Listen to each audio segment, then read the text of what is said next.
datang di episode terbaru podcast Ekonomi dan Masa Depan. Saya Vito Putra, dan hari ini kita akan membahas topik yang sangat menarik sekaligus penting. Nah, apa saja judul yang kita bahas kali ini? Nah, judul yang akan kita bahas kali ini adalah ketika kemajuan ekonomi malah memicu bencana ekonomi terbesar di masa depan. Nah, bersama saya sudah ada dua narasumber luar biasa yang telah saya undang tadi pagi. Bersama siapa yang pertama? Saya Maria. Dan yang kedua? Saya Sundari dari. Halo Jana dan Saudari, apa kabar? Halo Viko, kabar baik, senang sekali bisa berbagi di sini.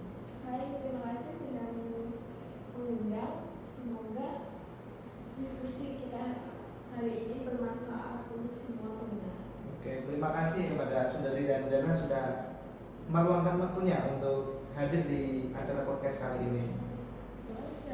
Nah, yang kita tahu ya, dalam 100 tahun terakhir ekonomi dunia itu berkembang sangat pesat. Tapi ternyata kemajuan ini juga membawa dampak negatif. Nah, untuk Jana bisa jelaskan dong, apa sih sebenarnya sisi gelap dari kemajuan ekonomi yang kita alami sekarang ini? Tentu saja memang kemajuan ekonomi berhasil menurunkan angka kemiskinan. Di balik itu ada konsekuensi besar kerusakan lingkungan pada energi fosil seperti batu bara, minyak bumi dan gas alam. Menyebabkan lonjakan emisi karbon dioksida. Di dalam satu abad, konsentrasi CO2 di atmosfer naik tajam memicu perubahan iklim, seperti krisis air hingga ancaman terhadap ketahanan pangan dan ekonomi global. Jadi ini kemajuan ekonomi ini bisa dikatakan seperti apa ya? Pedang bermata dua ya. Iya. Nah, Saudari, apa saja sih masalah utama yang diidentifikasi dalam masalah ini terkait energi di Indonesia? Ada banyak tantangan, Viko.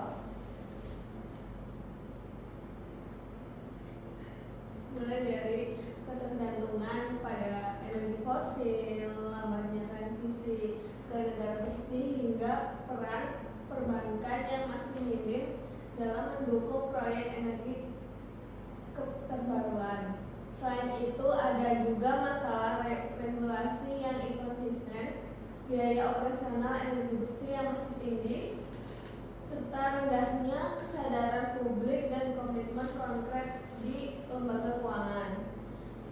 Jadi industri energi menghadapi berbagai tantangan besar dalam peralihan menuju sumber daya yang lebih bersih dan keberlanjutan. Ketergantungan yang masih tinggi pada energi fosil lambat, terutama karena dukungan finansial dan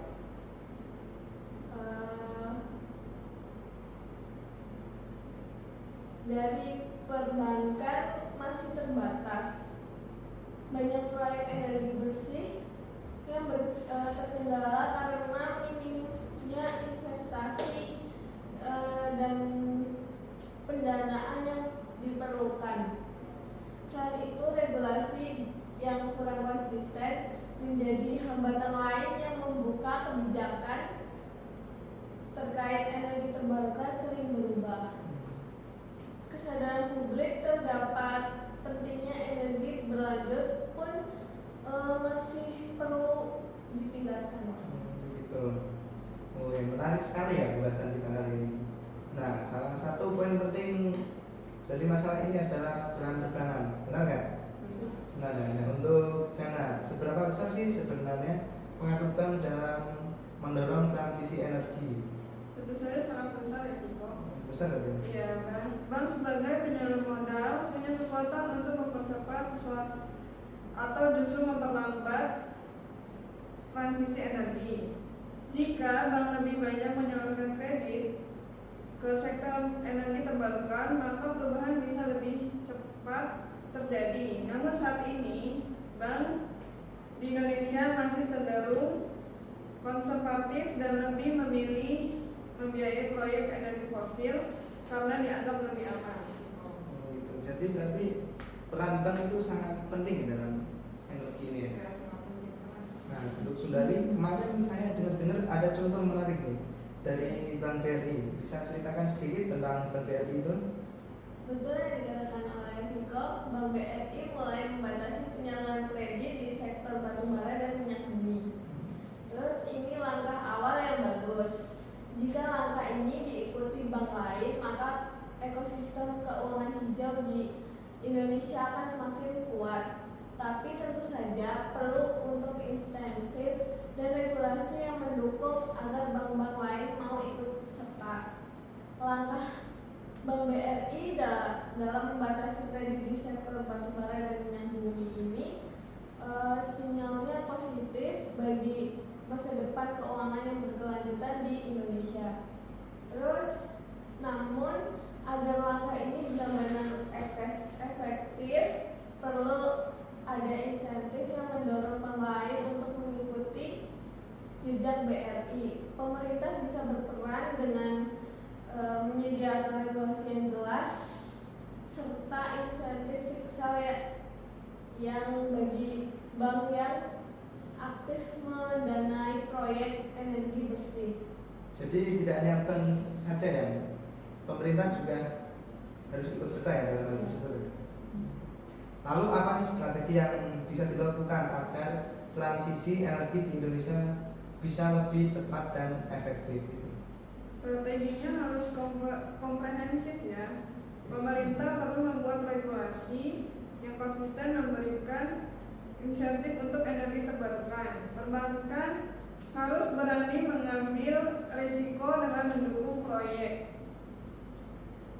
Dan masyarakat juga harus diedukasi agar lebih peduli dan menuntut perubahan. Saya setuju. Selain itu, penting juga untuk memastikan transisi ini adil bagi semua pihak, terutama pekerja di sektor energi fosil. Konsep just transition harus diterapkan agar tidak ada yang dirugikan dalam perubahan ini.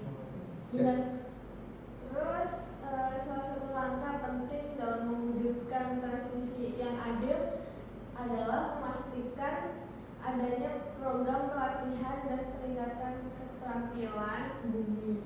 Dengan begitu, mereka bisa beralih ke pekerjaan di sektor energi terbarukan. Jadi masyarakat juga ikut berperan aktif ya dalam hal ini. Oke.